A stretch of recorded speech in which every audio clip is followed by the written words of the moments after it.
L'intersyndicale des magistrats lève leur mot d'ordre de grève ce mardi 8 août 2023 après la suspension demandée le 29 juillet 2023, l'inexécution du mandat de dépôt de la guérisseuse Adja Amsetou de Komsilga.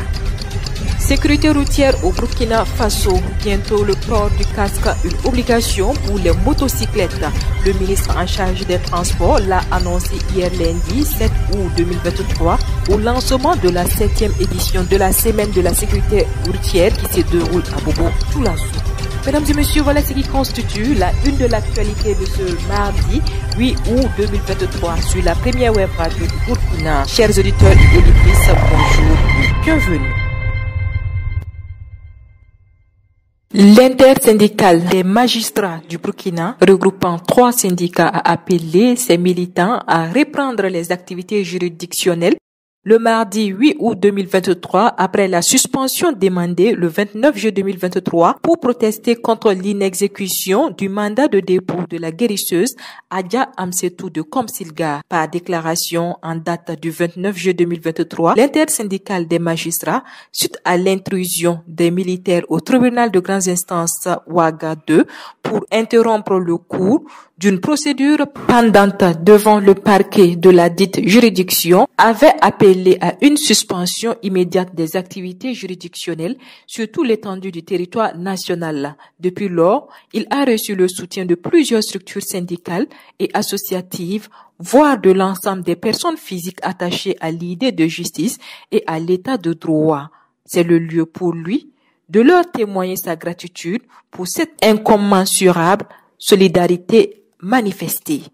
Le ministre en charge de l'agriculture, le commandant Ismaël Sombi, a indiqué hier lundi à Ouagadougou que c'est la souveraineté alimentaire qui conditionne toutes les autres formes de souveraineté, appelant les différents acteurs à travailler ensemble pour l'atteinte de l'autosuffisance alimentaire. Le ministre de l'Agriculture, des Ressources animales et halieutiques s'exprimait hier lundi à Ouagadougou à l'occasion de la tenue de la session à mi-parcours 2023 du Centre sectoriel de dialogue production agro-silvo-pastorale. Pour le représentant des partenaires techniques et financiers, Issoufou Saré, les conclusions de cette session permettront de booster la mise en œuvre des actions dans un contexte où les défis sont énormes. La 7e édition de la Semaine de la sécurité routière se tient du 7 au 13 août 2023 à Bobo-Dioulasso sous le thème « Mon casque, mon compagnon de route ».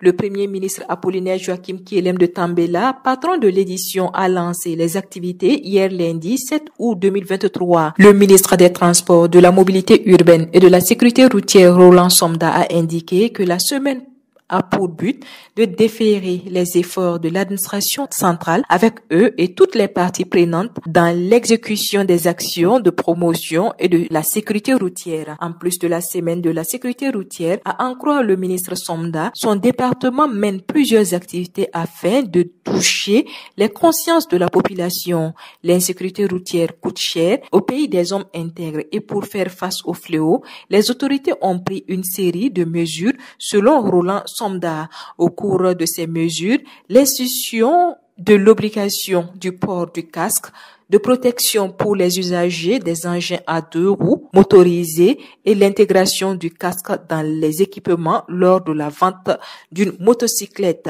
et d'avertir que porter le casque n'aura aucun sens si le reste des règles de la circulation routière sont foulées aux pieds. Pour le directeur général de l'ONASER, Évariste Meda, la grande majorité des personnes qui meurent par suite d'accidents subissent des traumatismes crâniens.